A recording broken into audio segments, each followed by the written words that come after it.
tao. Amen. O Panginoong Jesus. Lord Jesus, muli namin binubuksan Amen. ng mga sisidad tungo sa iyo, Panginoon. Yes, Lord. Dapat nga sa oras na ito, Amen. ikaw po ay magsalita, Panginoon. Amen. Sa aming kalagitnaan. Amen. Nais po namin matanggap. Amen. Mahagi na yung sarili. Amen. Puspusan niyo po kami. Amen. O Panginoong Jesus. Amen. Yung buhay, Panginoon. Amen. Oh Lord Jesus. Amen. Amen.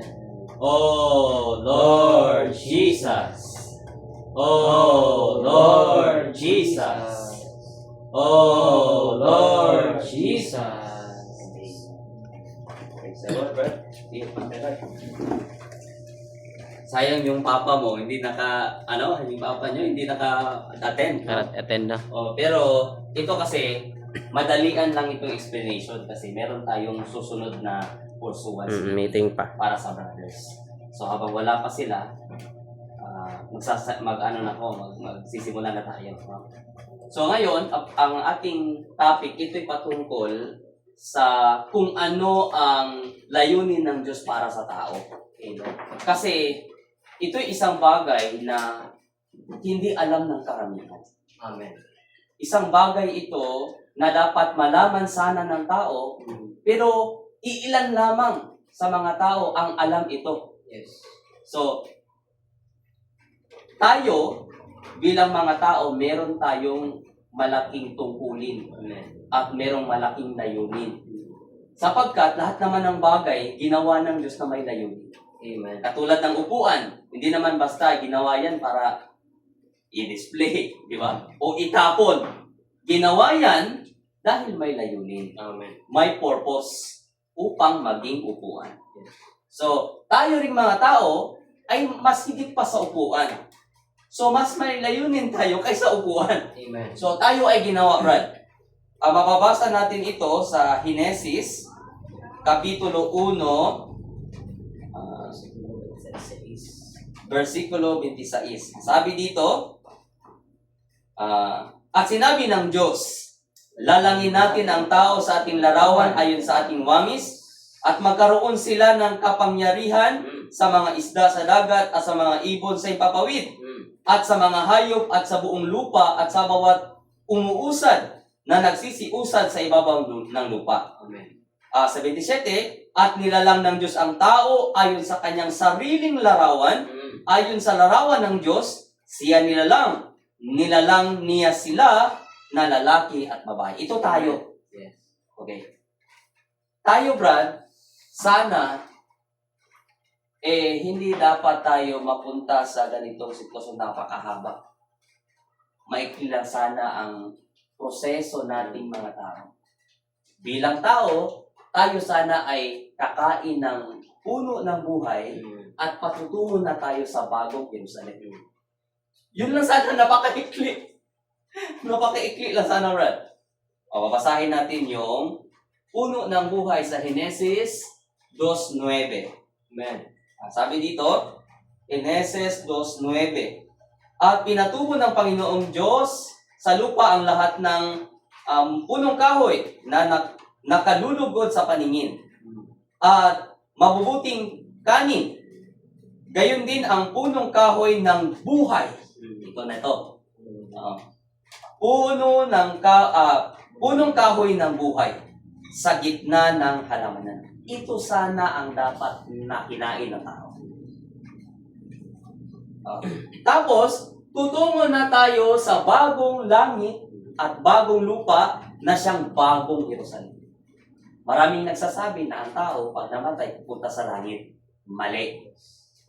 Maraming nagsasabi na ang tao ay may destinasyon, ang destinasyon na yon ay ang langit. Mali. Kasi ang patutunguhan natin, bagong langit at bagong Jerusalem. So ngayon, dito, Revelation 21:1. Babasahin natin. Revelation 21:1. Ang sabi dito, at nakita ko ang isang bagong langit at ang isang bagong lupa, sapagkat ang unang langit at ang unang lupa ay naparam at ang dagat ay wala na. So, darating pala ang araw, Brad, itong langit at lupa mawawala lahat. Ito'y masusunog lahat. Magiging abo lahat. So wala nang matitira na pisikal na langit at lupa. Ang patutunguhan ng tao, bagong Jerusalem. Na siyang bagong langit at bagong lupa. So tayo, hindi tayo pupunta sa langit. Kasi mapaparang ang langit. Mawawala ang langit. So kung nandun tayo sa langit, Brad, sali tayo muna. Mawawala rin tayo. Di ba? So, ang patutunguhan ng tao, hindi langit, kundi bagong langit at bagong lupa. Ang tawag, bagong Jerusalem. So, ito ba'y nakasulat lang sa New Testament? Nakasulat rin ito sa Old Testament. Basahin natin. Sa Isaiah 65:17. Okay. Basahin natin ha. Isaiah 65:17. Okay. Sabi dito, sapagkat narito, ako'y lumilikha ng mga bagong langit at ng bagong lupa. Amen. At ang mga dating bagay ay hindi na maalaala o maiisip. So, ibig sabihin, sa puso ng Diyos, hindi itong langit at lupa. Yes. Kundi magkakaroon siya ng isang bagong langit at bagong lupa. Na siyang destinasyon ng tao. Pero ang tao, Brad, natisod man. Kasi doon sa halamanan, hindi lang punong kahoy ng buhay ang naroon. Meron ding tree of knowledge of good and evil. Puno ng kaalaman sa mabuti at masama. So, babasahin natin yung puno ng puno ng kaalaman ng mabuti at masama. Okay. Genesis 2:15 hanggang 7. 2:15 hanggang 17. Sabi dito.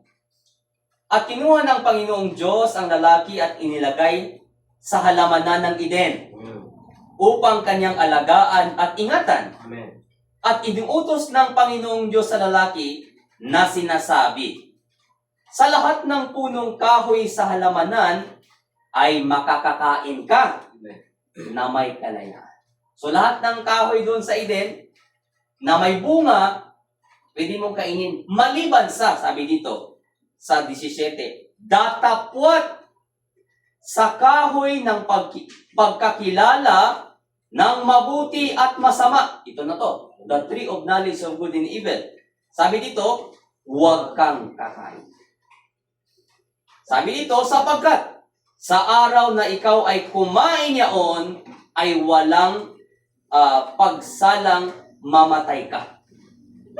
So kung titingnan natin, ang tao, ang pinili niya, hindi tree of life, kundi tree of knowledge. Kaya ang tao, natisod. So merong man's fall, merong pagkatisod ang tao dahil sa pagsalangsang nila sa Diyos. Excuse me. Ang pagsalangsang nila sa Diyos ay mababasa natin sa Genesis 3:1 hanggang 7. Dahil si Eva ay isang tao rin ginawa galing sa tadyang ni Adan, siya yung kumain muna.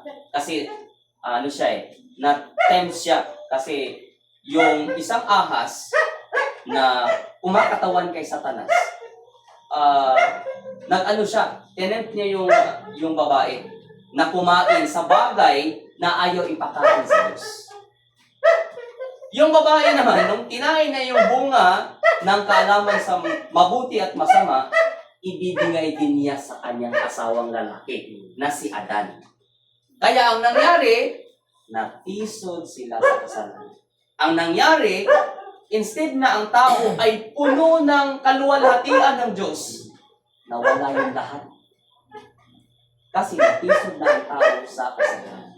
Kaya ang sabi ng Biblia, sa Roma 3:23, basahin ko. Sabi dito, sapagkat ang lahat ay nangagkasala nga at hindi na nga kaabot sa kaluwalhatian ng Diyos. Sa ibang termino nito, sabi doon, nawalan sila ng kaluwalhatian ng Diyos. Ang tao kasi, Brad, mga kapatid, Ginawa ito para sa kaluwalhatian ng Diyos. Basahin ko Sa Isaias 43:7, sabi dito, bawat tinatawag sa aking pangalan at yaong aking nilikha ay sa aking kaluwalhatian. Yaong aking inanyuan, oo, yaong aking ginawa. So lahat ng mga tinawag sa kanyang pangalan, yung mga taong nilikha niya, para yun sa kanyang kaluwalhatian. Pero dahil ang tao natisod sa kasalanan, kaya ang tao ay nawalan ng kaluwalhatian. Kaya ang tawag sa mga tao, makasalanan. Basahin natin. Sa Roma, Kapitulo 3:10, no? Basahin natin. Sabi dito, gaya ng nasusulat, walang matuwid, wala kahit isa. Bakit? Kasi nagkasala na. So, sa Roma, sa unang Juan 1:8, sabi dito, na kung sasabihin daw nating wala tayong kasalanan, nagsisinungaling tayo. So, ang tao, naging makasalanan. So, sabi ng unang Korinto 15:21, ano sabi? Sa unang Korinto 15:21, ang sabi dito, sapagkat yamang sa pamamagitan ng tao'y dumating ang kamatayan. Sa pamamagitan din naman ng tao'y dumating ang pagkabuhay na mag-uli sa mga patay. So, makikita natin, dahil sa isang tao, dumating ang kamatayan. Ang tao, Brad, di ba nagkasala? Sabi ng Diyos, kung kakain ka niyaon, mamamatay ka. Namatay ba sila physically? Hindi. No? Namatay ba sila sa kanilang kaluluwa? Sa kanilang pag-isip, emosyon, pagpapasya? Hindi rin. So, saan sila namatay? Dun sa kanilang spiritual na kalagayan. So, ngayon, kung nagkaroon na ng kamatayan. So, makikita natin, death came in because of men. Dahil natisod ang tao sa kasalanan. Bakit nagkaroon ng kamatayan? Kasi sabi ng Roma sa 8:23, ang bayad sa kasalanan ay kamatayan. Kaya tayo mga tao, hindi tayo mabubuhay forever. Mamamatay talaga tayo. Kasi natisod na tayo sa kasalanan. Yung ating katawan naging laman na. So natisod na ang ating buong pagkatao. Kaya ngayon ang tao mamamatay talaga. Maliban sa namatay na ang spiritual na kalagayan ng tao, ang ating physical din na kalagayan ay may hantungan. So ito'y babalik sa alikabok. Kasi ito'y gawa sa alikabok. So saan patutungo ngayon? Yung mga tao, wait lang muna. Ngayon, tayo ay buhay sa ngayon, di ba? Lumalakad, marami tayong nakikita tao, nagtatrabaho, nag-aaral, di ba? Pero, sabi dito, living but dead. Buhay pero patay. Sa Biblia, ang sabi ng Roma 6:11, sa Roma 6:11, ang sabi dito, gayon din naman kayo. Ibilang ninyong kayo'y tunay na mga patay sa kasalanan. Ngunit mga buhay sa Diyos kay Kristo. So, ibig sabihin, ang tao pala ay patay sa kasalanan. Kung babasahin naman natin ang Efeso 2:1-2, ang sabi naman ni Apostol Pablo, sabi dito sa Efeso 2:1-2, sabi dito, at kayo'y binuhay niya nang kayo'y mga patay dahil sa inyong mga pagsalansang at mga kasalanan. Sabi dito, na inyong nilakaran noong una ayon sa lakad ng sanlibutan ito, ayon sa pangulo ng mga kapangyarihan ng hangin, ng espiritu na ngayon ay gumagawa sa mga anak ng pagsuway. So, makikita natin, maraming taong buhay, pero sa harap ng Diyos, mga patay sila. Ngayon, talaga bang nagkakaroon ng mga pamumuhay ang tao kahit patay sila?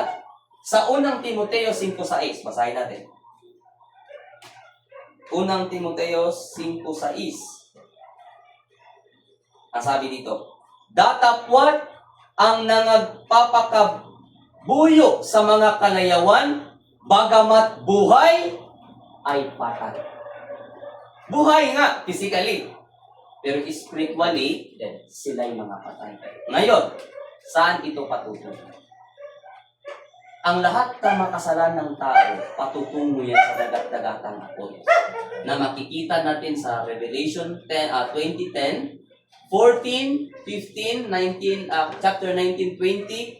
So makikita natin na mayroong destinasyon. Actually, ang lake of fire, ang dagat-dagatang apoy o impyerno, hindi ito ginawa para sa tao. Ito ay ginawa dahil sa mga rebelding mga anghel. Unang-una doon si Lucifer, na naging Satanas, naging Diablo. So makikita natin doon siya itatapon. Ngayon, ayaw niyang siya lang at ang mga kasama niyang mga anghel. Gusto din niyang sirain ang layunin ng Diyos sa tao. Kaya dapat gusto niya tayong isama sa lake of fire. So ngayon, ang tao, dahil sa kanyang kasalanan, dapat lang siyang itapon sa apoy. Kasi yun yung bayad eh. Yung pagtapon sa apoy, ayon sa Revelation 20:14, yun yung pangalawang kamatayan. So, di ba, mamamatay tayo physically. Pagkatapos nating mamatay physically, hindi ibig sabihin, wala na. Tapos na. Katapusan na, hindi. May katapusan. Meron pang pangalawang kamatayan. Yun yung tinatawag na eternal perdition. Magsasuffer tayo sa eternidad. So, ibig sabihin, lahat ng tao ay malungkot ang kalagayan. Diba? Masama ang kalagayan. Pero salamat sa Diyos, kasi Diyos siya na makapangyarihan, meron siyang tinatawag na recovery or pagbabawi. Ngayon, sa Isaiah 58, ang talata ay 8, sabi dito, 58:8, sabi dito, kung magkagayoy sisikat ang iyong liwanag na parang umaga, at ang iyong kagalingan ay biglang lilitaw. So, merong kagalingan biglang lilitaw. At ang iyong kaluwalhatian ay mangunguna sa iyo, ang kaluwalhatian ng Panginoon ay magiging iyong bantay likod. So, ito ay tumutukoy sa isang kaparaanan ng Diyos ng pagbabawi. So, kung ano yung sitwasyon natin, merong solusyon ng Diyos. Sa Jeremiah 33:6, sabi naman sa Jeremiah 33:6,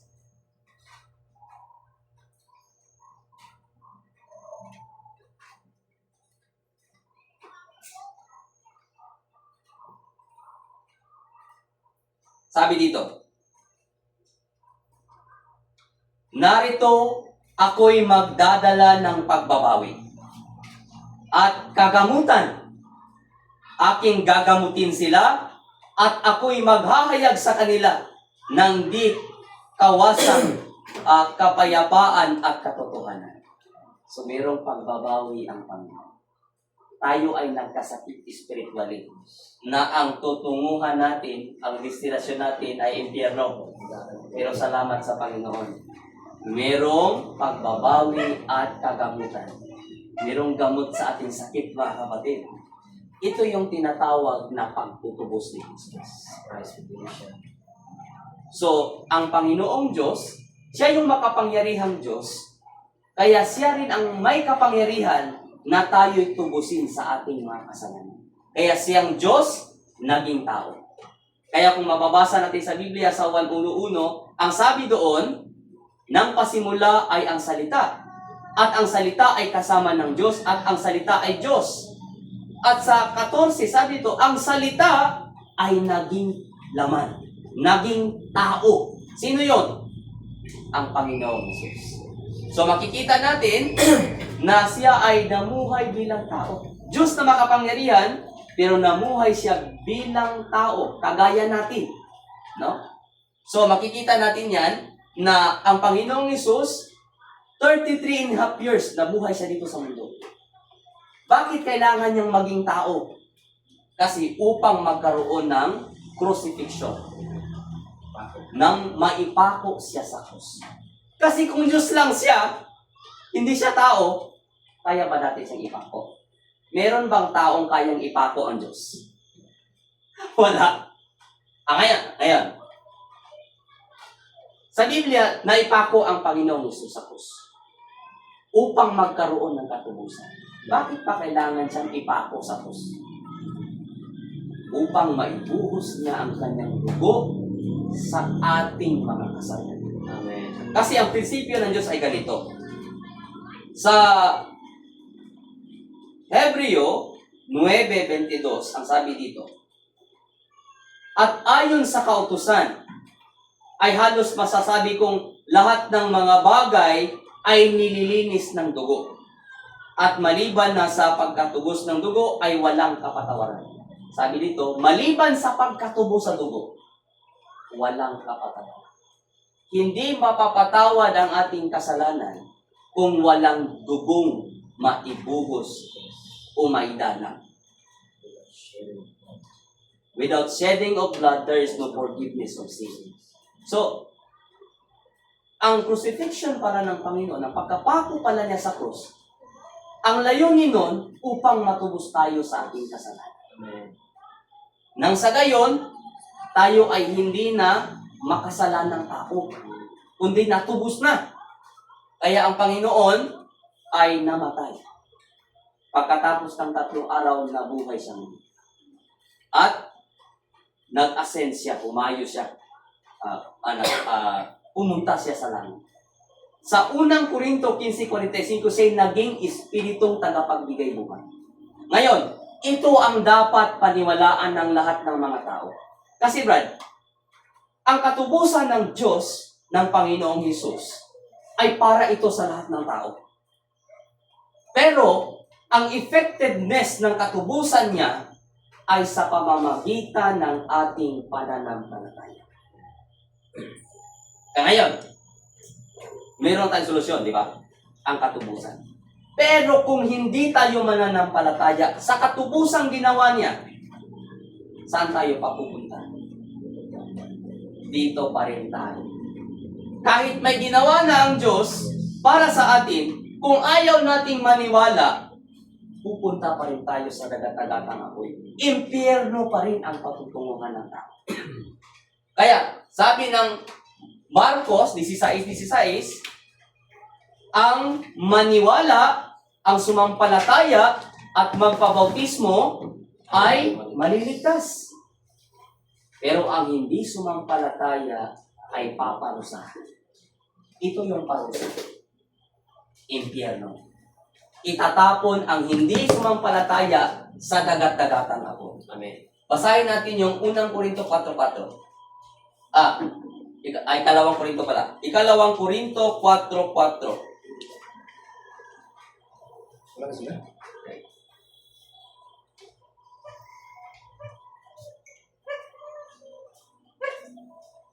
Okay, sabi dito, na binulag ng Diyos ng sanlibutan ito ang mga pag-iisip ng mga hindi nagsisisampalataya. Kaya pala merong hindi nagsisisampalataya kasi merong Diyos sa sanlibutan ito na nagbulag, binulag niya. Ginawa niyang bulag ang tao, hindi nakakakita sa ginawa ng Panginoong Diyos. Kaya ayaw nilang sumampalataya. Sabi dito, upang sa kanila'y huwag sumilang ang kaliwanagan ng Ebanghelyo ng kaluwalhatian ni Kristo na siyang larawan ng Diyos. Kaya pala, pag mag-preach na tayo ng Ebanghelyo, maraming hindi naniniwala. Ayaw sumunod, ayaw manampalataya. Kasi merong Diyos sa sanlibutan ito na nagbulag sa kanila. Binulag sila. Kaya hindi nila makita ang Ebanghelyo na kung saan ang Diyos ay may ginawa sa atin, sa mga tao, na isang katubusan sa ating kasalanan dahil pala sa Diyos sa sanlibutan ito. Merong Diyos na si Satanas. Siya yung dahilan kung bakit merong hindi sumampalataya. Kaya, saan mapupunta? Revelation 21:8. Ang sabi dito sa Revelation 21:8, sabi dito, ngunit sa mga duwag at sa mga hindi nanampalataya at sa mga kasuklam-suklam at sa mga mamamatay tao at sa mga makikiapid at sa mga manggagaway at sa mga mapagsamba sa Diyos-Diyosan at sa lahat ng mga sinungaling at ang kanilang bahagi ay ang dagat-dagatang nagniningas na apoy at asupre na siyang ikalawang kamatayan. Yung mga hindi sasampalataya, brad, yung walang Diyos na sinasampalatayahan, dito yan patutungo sa dagat. Ngayon, halimbawa, merong pananampalataya. Kasi sa buong mundo, brother, maraming religion ngayon. Merong pananampalataya sa Diyos. Pero ayaw nilang sumampalataya sa ginawa ni Kristo. Ayaw nilang maniwala na ang Panginoong Diyos ay naging tao upang matubos tayo sa kasalanan. Ito ang tinatawag natin wrong belief o maling pananampalataya. Saan sila papupunta? Itong mga maling pananampalataya, ganun rin sa dagat-dagatang apoy. Kasi dapat itong redemption na ito, dapat ito ang sampalatayahan ng mga tao. Ngayon, makikita natin sa paligid, maraming tao ngayon ang sumampalatayan na nito. Dito na tayo, sumampalataya na sila. Ang mga sumampalataya ay magkakaroon ng buhay na walang hanggan ayon sa Biblia. So ngayon, merong sumampalataya, mga kapatid. Merong sumampalataya, walang bautismo. Ngayon, sa Juan 3:3 at 5, sinabi ng Panginoong Hesus kay Nicodemo, sabi niya dito, basahin ko na lang. Sa Juan 3:3, sabi niya dito, sumagot si Jesus, kasi si Nicodemo, isa itong guro ng mga Israelita. Isa itong guro ng reliyong Judaismo. So sabi dito, sabi kasi niya, Rabbi, nalalaman namin ikaw ay isang guro na nagbuhat sa Diyos sapagkat walang makagawa ng mga tanda na iyong ginawa, maliban na kung sumasa sa Kanya ang Diyos. Sabi ng Panginoong Hesus, sumagot si Jesus, at sa Kanya sinabi, katotohanan sinasabi ko sa iyo, maliban na ang tao ay ipanganak muli, hindi siya makakakita ng kaharian ng Diyos. So, kailangan palang ipanganak muli ang tao. Ito si Nicodemo, nalito siya. Paano ba ipanganak muli? Sabi dito, sinabi sa kanya ni Nicodemo. Ito yung sagot ni Nicodemo sa Panginoong Hesus. Paanong maipanganak ang tao kung siya'y matanda na? Makakapasok baga siyang bilang ikalawa sa tiyan ng kanyang ina at ipanganak? Pwede ba, Brad? Pwede ba tayo pumasok sa sinapupunan ng ating ina at ipanganak muli? Pwede ba? Hindi. Kaya sinabi ng Panginoong Hesus sa versikulo 5, sabi niya, sumagot si Jesus, katotohanan sinasabi ko sa iyo, maliban na ang tao'y ipanganak sa tubig at sa Espiritu, hindi siya makakapasok sa kaharian ng Diyos. Pansinin niyo, kailangan mong ipanganak sa tubig. Paano ba ipanganak sa tubig? Mamamana. So, ito yung bautismo na sinabi sa Marcos 16:16 at sinabi ng Apostol Pedro sa Gawa Kapitulo 2. Kailangan nating manampalataya. Kailangan nating magsisi at magpabautismo. So, salamat sa Diyos, si Brad Russell, nabautismo na. So, hindi enough na manampalataya lang, Brad. Kasi, kung manampalataya lang tayo, tutungo tayo sa isang relihiyon o denomination o sekta. magiging religion lang tayo. Magiging denomination lang tayo, magiging sekta lang tayo. Ang ibig sabihin ng religion, structured system of beliefs. Sistema ito. Sistema ng tao. Pero ang maging kalagayan ng mga manampalataya, hindi sila magiging religion dapat. Hindi sila pwedeng magiging sistema. Dapat sila'y magiging eklesiya. O ngayon, saan sila papupunta yung religion? Sa disiplina. Itong disiplina, Brad, 1,000 taon ito. Ito ay 4 days of lake of fire. Ligtas ba sila? Ligtas. Ang mga nasa reliyon na may tamang pananampalataya dito, ligtas sa dagat-dagatang apoy. Itong eternal perdition. Pero hindi ligtas sa disiplina ng Diyos. Ano ang sabi ng unang Korinto 3:15? Basahin natin. Unang Korinto 3:15. Ang sabi dito, kung ang gawa ng sinuman ay masusunog, ay malulugi siya. Ngunit siya sa kanyang sarili ay maliligtas. Gayon may tulad sa pamamagitan ng apoy. So, ibig sabihin, sila pa rin makakatikim kung ano yung mga bagay na nandito sa 1,000 taon. 4 days of lake of fire. Kaya hindi pwedeng maging religion tayo. Kasi ang religion ay hindi makakatupad kung ano ang layunin ng Panginoong Diyos. Kasi sistema sila. At ang gumawa ng sistemang iyon, tao. Kasi structured siya eh. Sistema siya eh. Diba? Actually, pag-uusapan natin kung ano yung mga religion sa susunod na pagkikita natin, pagtitipon natin. Dito yan papupunta sa disiplina. Itong sinasabi sa Mateo Kapitulo 8, Kapitulo 22 at 25, na sila'y itatapon sa outer darkness. Iman sa labas. So, ibig sabihin, may disiplina ang Diyos sa mga mananampalataya na hindi nakakatupad sa kanyang layunin. Kaya hindi natin pwedeng sabihin na pag nabasa ko na ang sumampalataya ay maligtas, yun na. Hindi dapat one-sided tayo sa Biblia. Kaya dapat merong pananampalataya, meron ding bautismo. Kasi ito ang kaparaanan upang tayo ay maidagdag sa Panginoon.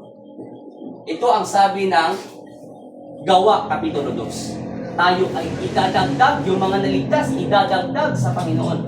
Itong mga naniwala, nanampalataya, nagsisi at nagpabautismo. Sila, yaong mga taong ipinanganak muli na papasok sa kaharian ng Diyos. Ito yung eklesiya. Mga kapatid, ito yung eklesiya. Brother, paano naging kaharian ng Diyos ang eklesiya? Tanungin niyo ako, paano ba naging kaharian ng Diyos ang eklesiya?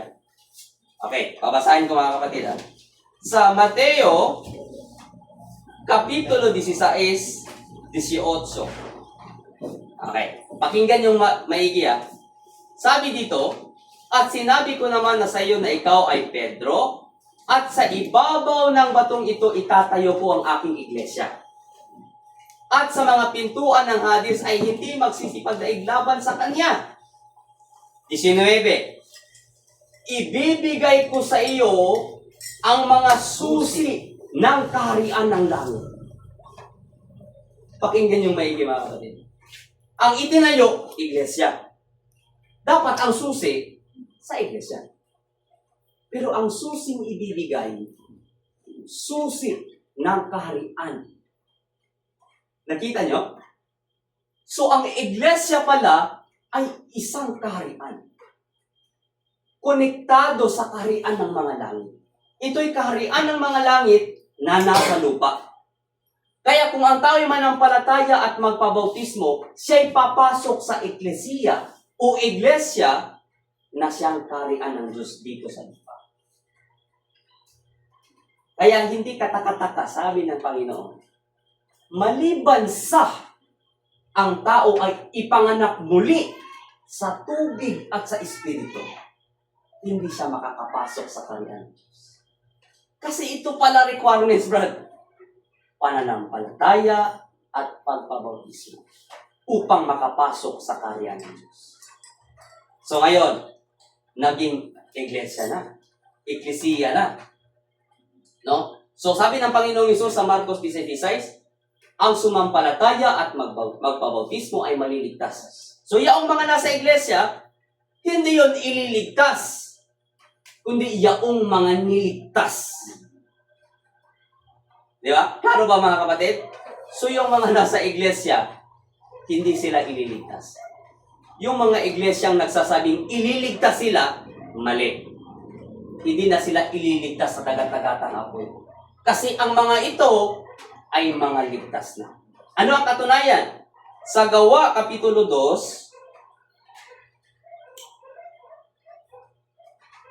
47.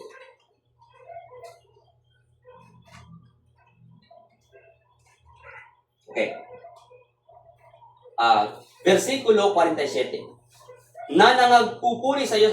Babasahin ko muna yung 46, no? Para maliwanagan tayong. At araw-araw sila'y nagsisipanatiling matibay sa pagkakaisa sa templo at sa pagpuputol-putol ng tinapay sa bahay-bahay. So, hindi katakataka, bro, pumupunta ako sa bahay niyo. Kasi bahay-bahay ang pag-usad ng buhay eklesiya. Ngayon, sabi dito, at nagsisikain sila ng kanilang pagkain na may galak at may katapatan ng puso. Hindi tayo hipokrituhan. Kaya hindi tayo gumagawa ng anumang palabas upang ang mga tao ay tumanggap sa Diyos. Hindi tayo gumagawa ng palabas. O sige, may relief goods. Ang sino mang manampalataya ay bibigyan. Walang ganyan. Mga kapatid, kasi mayroong katapatan sa puso yaong mga taong tunay na tumatanggap sa Panginoon.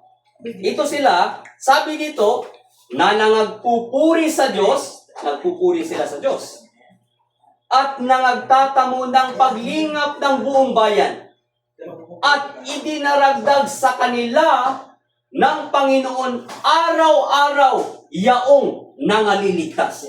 Ligtas na ba sila? Ligtas na. Idinaragdag ng Panginoon sa kanila yaong mga nangaliligtas. Hindi sinabi maliligtas, kundi yaong nangaliligtas. Kaya, yung mga sumampalataya at nagpabautismo, ligtas na talaga. Praise the Lord! Ligtas na tayo sa dagat-dagatang apoy. Amen. Hindi na nag-i-exist sa mga ligtas ang dagat-dagatang apoy. Ngayon, tayo iglesia na. Pero Brad, sa unang siglo hanggang sa ikalawang siglo, nagkaroon ng degradation. Nagkaroon ng mixture. Merong halo ang mga katuruan na ibinigay ng mga apostol doon sa mga sumampalataya dahil sa mga pantaong sistema at mga turo. Kaya makikita natin, hindi nagkamali ang Panginoong Hesus. Kung babasahin natin ang Mateo Kapitulo 13, 24 hanggang 30, ito ang sinabi. Mateo Kapitulo 13, 24 hanggang 30. Okay, sabi dito, sinaysay niya sa kanila ang ibang talinghaga na sinasabi, ang kaharian ng langit. Pansinin niyo, yung susi na ibinigay sa iglesia, susi ng kaharian ng langit. Tama? Okay. Pansinin niyo ha. Ang sabi dito, sinaysay niya sa kanila ang ibang talinghaga na sinasabi, ang kaharian ng langit. ay tulad sa isang taong naghasik ng mabuting binhi sa kanyang bukid. Ang mabuting binhi dito, si Kristo yon. At ang kaharian ng langit dito, ang iglesia yon. Ito ang nangyari. Datapwat. Samantalang nangatutulog ang mga tao, ay dumating ang kanyang kaaway at naghasik naman ng mga pansirang damo sa pagitan ng trigo at tumalis. So meron siyang nilagay doon sa mga mabubuting binhi. Ito'y mga pansirang damo. Ito'y mixture. Kasi napapansin nyo sa mga palayan? Lahat ba ng nasa palayan, mga palay? Di ba merong tutubo na parehas ng palay? Ito yung pansirang damo. Pinapatay nito ang tunay na palay. Ito yung nangyayari.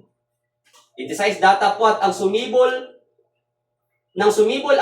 ang usbong at namunga ay lumitaw nga rin ang mga pansirang damo. Yung tumubo yung mabubuting binhi, tumubo din yung pansirang damo. Ang sabi ito, at ang mga alipin ng puno ng sangbahayan ay nagsiparoon at nagsasabi sa kanya, Ginoo, hindi ba naghasik ka ng mabuting binhi? Yung inihasik, mabuting binhi yun. Kasi kaharian nga lang ng langit eh. Pero ang nangyari, saan kaya nangagmula ang mga pansirang damo? Ito'y nagmula sa Diablo. Kaya sabi dito, at sinabi niya sa kanila, isang kaaway ang gumawa nito. At sinabi sa kanya ng mga alipin, ibig mo baga na kami nga'y magsiparoon at ang mga yaoy pagtipuin? Sabi ng Panginoon, datapwat sinabi niya, wag, baka sa pagtitipon ninyo ng mga pansirang damo ay inyong mabunot pati ang mga trigo. Kaya, ayon ng Panginoon. Kaya kalaunan, sabi ito, pabayaan ninyong magsitubo. Kaya pareha silang tumubo. Kahit hindi naman totoong trigo. Di ba? Kapwa hanggang sa panahon ng pag-aani. At sa panahon ng pag-aani ay sasabihin ko sa mga ngani, ipunin muna ninyo ang mga pansilang damo at inyong pagbibigkisin upang sunugin. Datapwat tipuin ninyo ang trigo sa aking bangan. So ito yung nangyari. Merong mixture sa tunay na binhi na siyang kaharian ng langit. Kung bababasahin naman natin yung verse 31 to 32, merong isang babae na gumawa ng tinapay. Naglagay siya ng libadora doon sa tinapay. Alam niyo yung libadora? Yun yung parang yes, I'm baking sa atin ngayon. Diba? Ang ginagawang tinapay talaga na pure, yung walang libadora. Pero ang nangyari, sa kaharian ng langit, gaya ng isang babaeng gumawa ng tinapay na may inilagay sa ilalim na libadora. Yung libadora, hindi yan nakakabuti. Hindi na siya natural. Kaya ang kaharian ng langit, mixture, merong degradation. Nahahaluan na. Kaya kung titingnan pa natin, actually, marami pang talinghagang sinabi ang Panginoon. Ito'y magiging divisions. Pagkawatak-watak. Pagkakabahabahagi ng mga mananampalataya. Dahil sa degradation na nangyari sa kaharian ng langit. Sila'y magiging structured system of beliefs. Magiging reliyon, maging denomination, maging sekta sila. Kaya anong mangyayari? Ito'y hindi makakapasok sa kaharian ng Diyos. So, itong mga pangyayaring ito ay tunay na naganap sa history. Kaya, merong pagbabawi. Actually, ang eklesiya ay isang tunay na pagbabawi.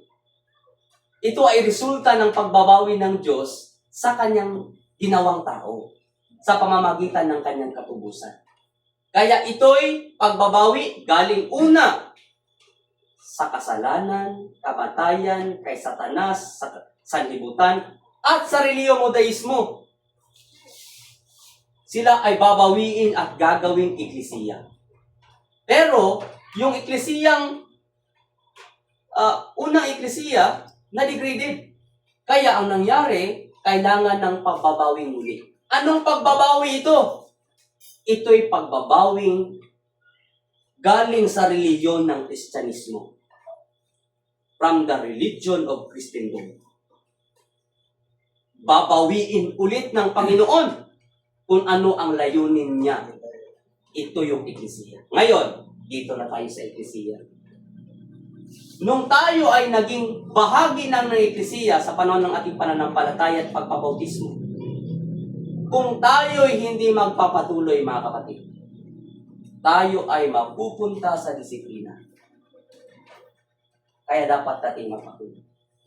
Kaya kung mababasa natin sa Hebreo 10, ang talata ay 25. Isa itong utos para sa mga mananampalataya. Sabi dito, at huwag nating pabayaan ang ating pagkakatipon. Na gaya ng ugali ng iba, kundi mga aralan sa isa't isa. At lalo na kung inyong namamalas na nalalapit na ang araw. Nandito na tayo sa nandito sa malapit na ang araw ng Panginoon, ng pagbabalik niya. Kaya hindi tayo pwede huminto at pabayaan ang ating pagbubuhay. Sa dulo na tayo. Nasa dulo na tayo ng panahon ito, mga kapatid. Kaya, sabi ng apostol, hindi natin pwedeng pabayaan ang ating pagtitipon. Ito'y buhay eklesiya. Kasi pag papabayaan natin, madidisiplina pa rin tayo. Ngayon, magpapatuloy nga ang iba. Sabihin natin, nagpatuloy. Pero sila'y gumawa ng pagkakabahabahagi sa mga kapatid. Ano ang mangyayari? Kaya sabi ni Apostol Pablo, totoo bang sa eklesiya mayroong gumagawa nito, itong division, sanhi ng pagkabahabahagi? Sabi ng Panginoon ni Apostol Pablo sa Roma 16:17.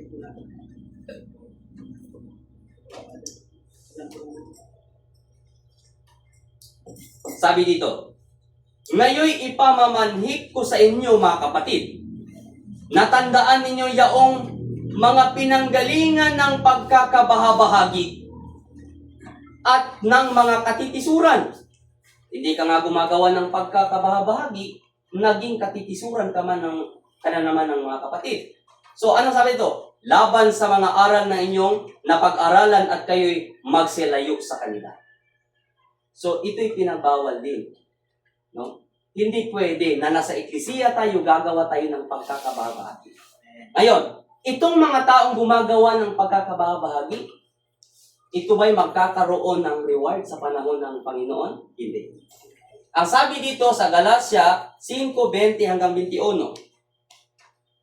Ang sabi dito,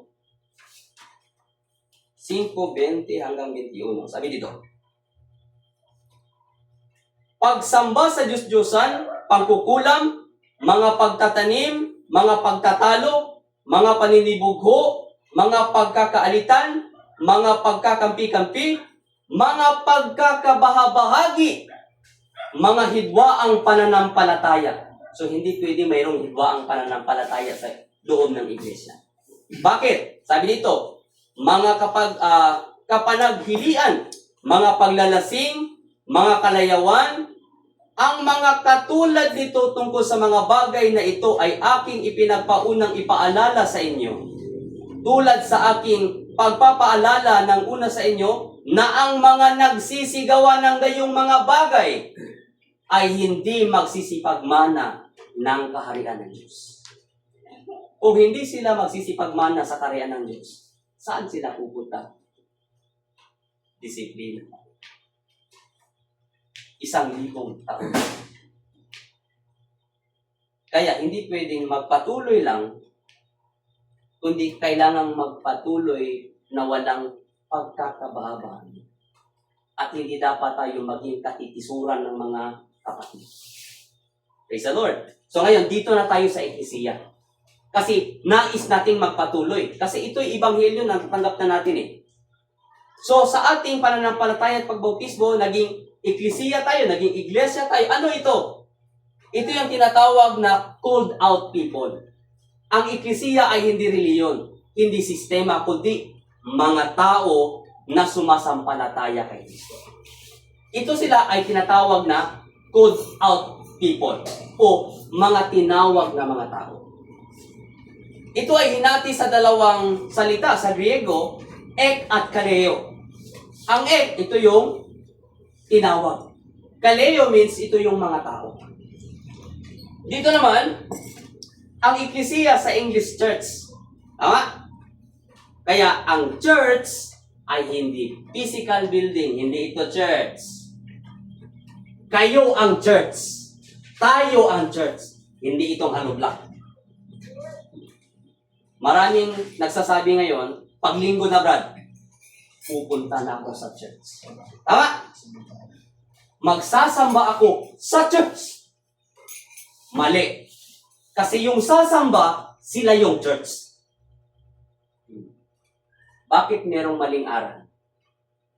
Kasi sa maling nagtuturo.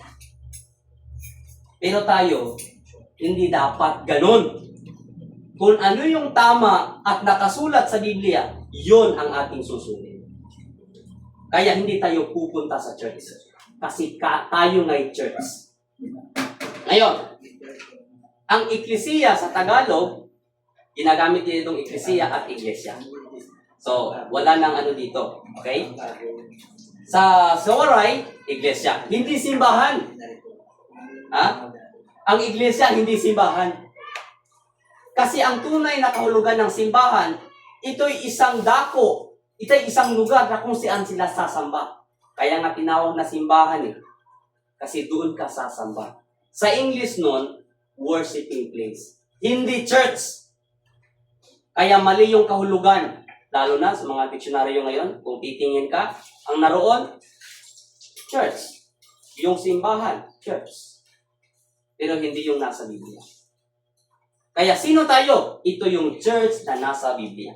Ngayon, ang Eklesiya naman ay maraming tao. Hindi ito iisang tao. Kaya, napapansin nyo? Ano ka? Ano ako?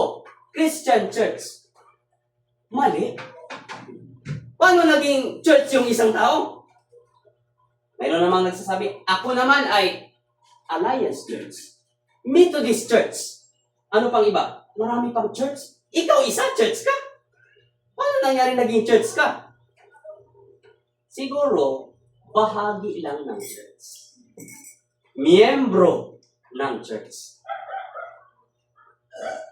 O kaya'y mga Kristiyano. Hindi tayo sa magsasabi na ako, iglesia ako. Paano ka naging iglesia? Ikaw lang isa. Mali yun. Sinabi ko na sa ito, di ba? So ngayon, ang iglesia naman ay hindi sistema. Ito'y mga tao. No? Sinasabi ko sa iyo, ang religion is structured system of belief. Pero ang iglesia, ito yung mga sumampalataya, mga tao. Okay. Okay. Dito na tayo. Ang Eklesiya ay mga Kristiyano sa bawat lokalidad.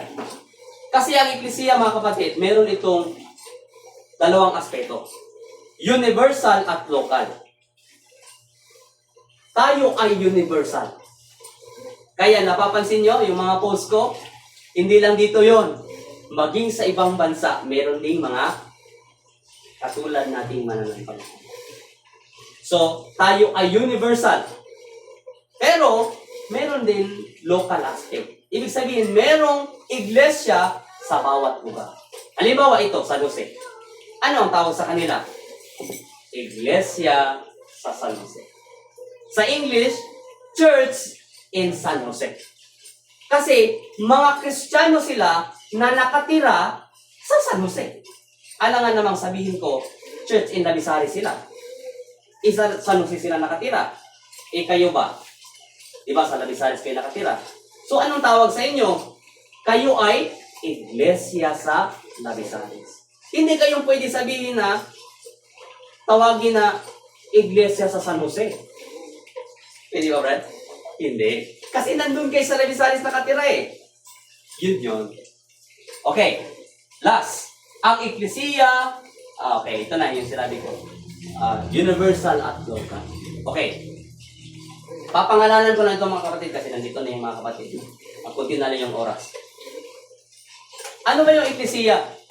Ito yung kawan ni Kristo. Pero ngayon, ginawang title ito ng mga denomination.